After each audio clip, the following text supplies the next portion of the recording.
नमस्कार, MP news cast में आपका बहुत बहुत स्वागत है। मैं हूं आपके साथ नीलम दुबे। चलिए रुक करते हैं आज की बड़ी खबरों का। फतेहपुर जनपद में आजाद अधिकार सेना के राष्ट्रीय अध्यक्ष अमिताभ ठाकुर ने ग्राम टेनी थाना खागा निवासिनी दलित महिला सुनीता देवी की जमीन पर दबंगों द्वारा अवैध कब्जा किए जाने तथा उनके साथ मारपीट किए जाने के मामले में खागा तहसील, खागा कोतवाली और फतेहपुर जिला अस्पताल का दौरा किया।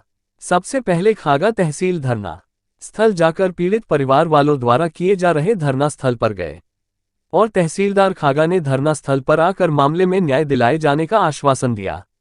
इसके साथ ही दलित घायल महिला का एफआईआर दर्ज कराए जाने हेतु तहसील से थाना खागा पैदल ही पहुंच गए, जहां पुलिस क्षेत्राधिकारी खागा कोतवाली प्रभारी से मुलाकात कर पीड़ित महिला की ओर से एफआईआर दर्ज कर कार्यवाही किए जाने की बात कही और आश्वस्त भी किया गया। आप लोगों को बताते चले कि अमिताभ ठाकुर ने सदर अस्पताल फतेहपुर में घायल दलित महिला से मुलाकात कर उन्हें न्याय दिलाने की बात कही और पत्रकारों से बातचीत में उन्होंने कहा कि यह घटना उत्तर प्रदेश में राजस्व और पुलिस कर्मियों की हकीकत के सामने लाता है कि किस प्रकार एक दलित गरीब महिला के मामले में ये लोग लगातार जानबूझकर अन्याय कर रहे हैं।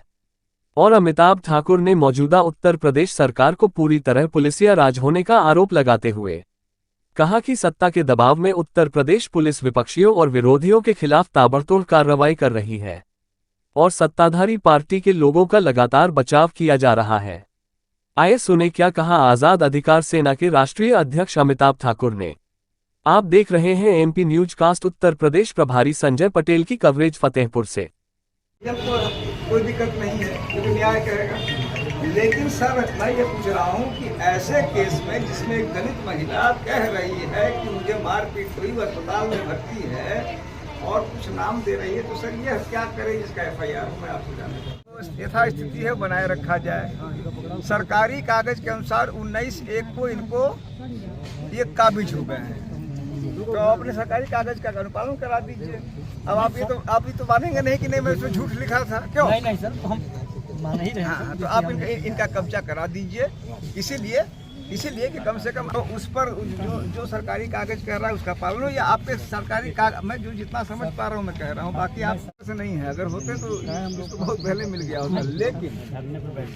लेकिन सर, मेरा ये नहीं कहना है, आप इसमें तो कागज ही बोल रहा है कि मुकदमा हुआ, मुकदमे में स्टे हुआ, आपका सरकारी कागज इनको कब्जेदार बता रहा है, मौके पे कुछ और हो रहा है, ढाल मिल तो इसमें है। यह गरीब आदमी है, इनके लड़ने की सीमा है और 7 बार पैमाई भी हो रही है, लड़ने की सीमा है।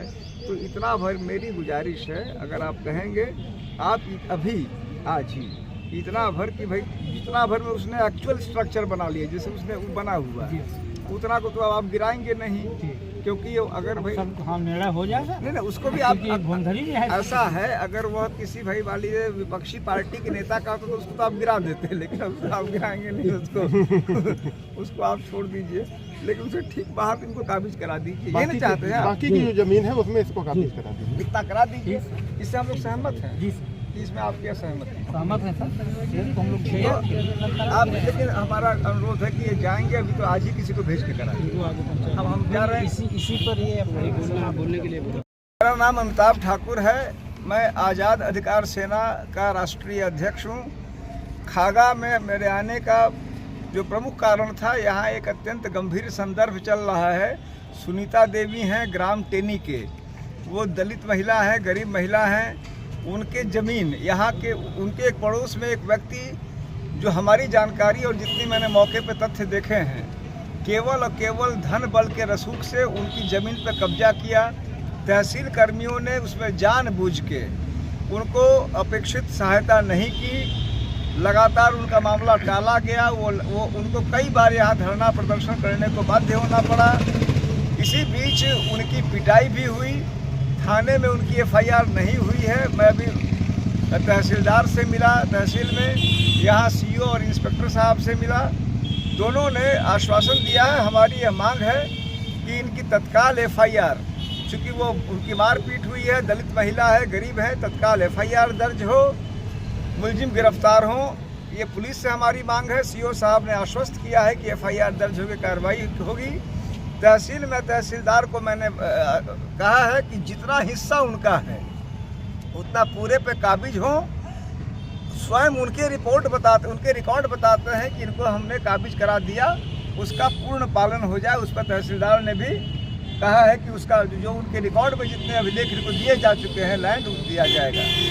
यह 2 प्रकरण का कहना है हुजूर कि इनकी एक ज़मीन है, इनके विपक्षी की दूसरी ज़मीन है बगल में। इनका कहना है कि ये लगातार पैमाई इनकी ज़मीन पे अवैध कब्जा 1 बीघा ना हो जी जी 1 बीघा लगभग कर रखा है, ऐसा इनका कहना है। मैं तो इसकी सत्यता नहीं जानता, कागज लिए घूम रहे हैं।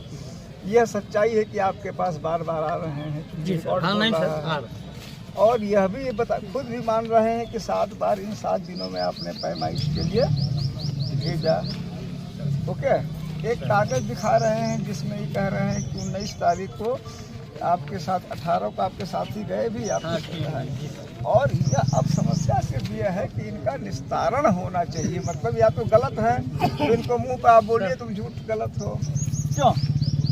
अगर सही है तो भाई, अगर गलत है तो इनको धारणा ही न करने दीजिए, आप इनको यहीं से भगा दीजिए, क्यों? जी, अगर सही है तो इनका हक दीजिए, बस इतनी सी बात है। सर इसमें हम लोगों ने आप कराई सर। हाँ, अब इसमें जो है सर इनको दिखा दीजिए कि हाँ, इसमें सर, कोई गोपनीय तो है नहीं। इन्हीं हाँ नहीं सर, कोई इनको जानकारी भी है सर। देखिए, सिविल जज सर का सर एक इसमें स्थगन है, अभी चल रहा है दोनों पार्टियों का। हाँ। मकान सर आप कहने बना हुआ है, अब उसका सर स्थगन है। अब कुछ उसमें निर्णय हो जाए तो हम लोग सर गिराएं। आप बताइए इसके बारे में। नहीं सर, अभी ये 1 महीने चल रहे हैं। अभी 1 महीने से उन्होंने दायर किया, उन्हें हम जानते भी सर नहीं है। मतलब नहीं समझे आप क्या कर। ये फूल सिंह कौन है वो? नहीं सर, हम नहीं पहचानते हैं। ऐसा है सर, इस चीज़ को देख लीजिए। इनका विवाद तो मिस्टर किसी केसरवानी से है। केसरवानी से, हमसे फूल सिंह से।